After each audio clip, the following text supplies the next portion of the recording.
What matters more when ranking characters? Or how my friend A*3 said, what should you base a reliable tier list more upon?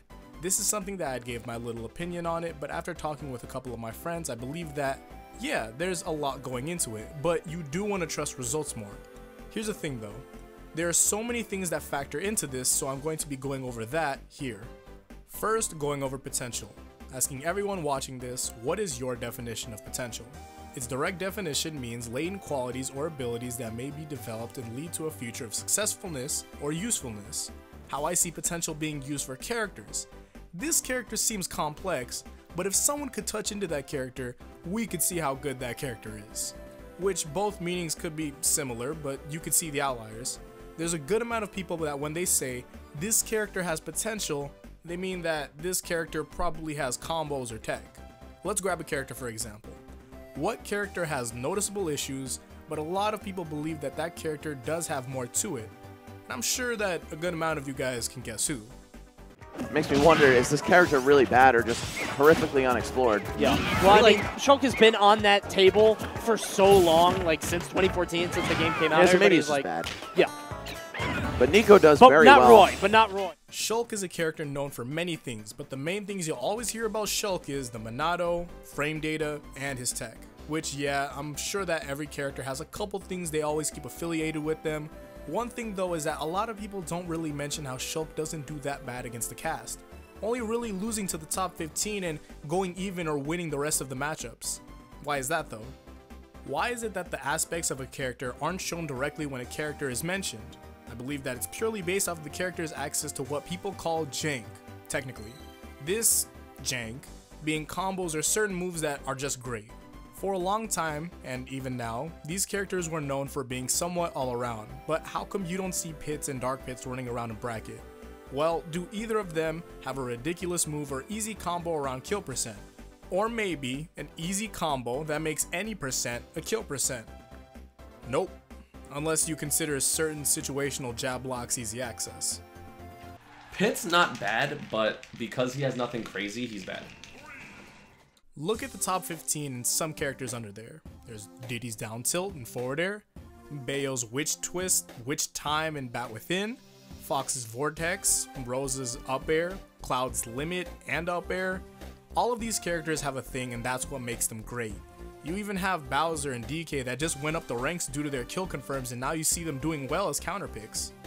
Originally, I'd wanted to try to state that how good a character isn't based on their combos, but it is. If a large amount of people can pick up a character and do well by doing what the character is known for, then that's probably a strong character. If you see someone coming up with a character not really seen that much, but they do extremely well for a long period of time, then it's probably the player. But they're showing that it's very much possible to do well with said character.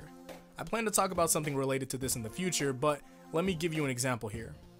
Say that you have a person known for playing a character, but they consistently place around 49th. That character would be known for not doing that well or not being that strong. Say that you have the same character, but a top player not only places high, but wins the tournament with that character. Who's the one to get praise? I'd hope that you say the top player because that's the only one that makes sense.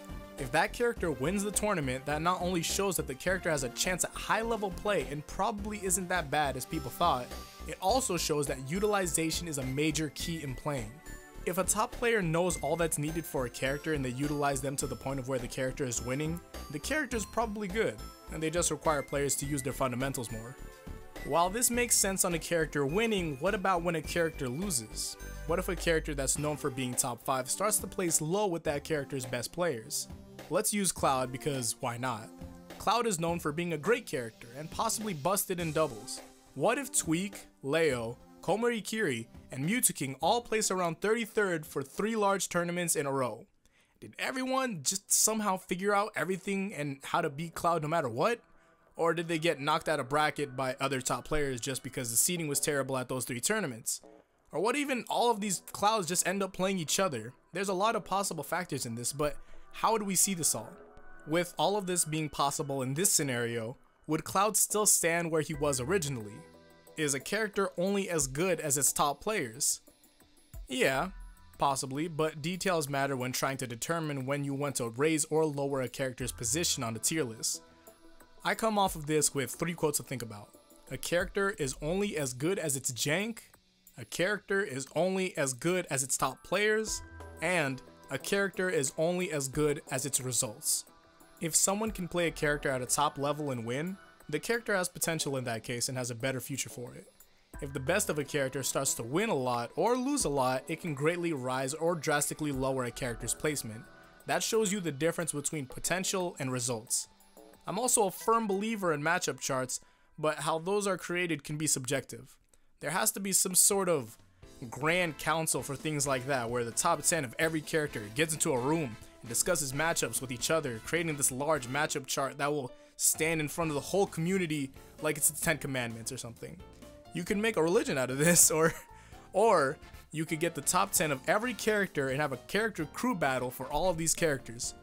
Though that would be around 3,300 battles requiring 580 people. The Smash Illuminati can set this up. I'm just spectating. If you guys have any thoughts on what I'd gone over or said, leave a comment. I'd like to know about everyone's thoughts on something like this. Like if you enjoyed and subscribe to stay updated for future uploads. And I'll see you guys all in the next one. Until then, peace out and Godspeed.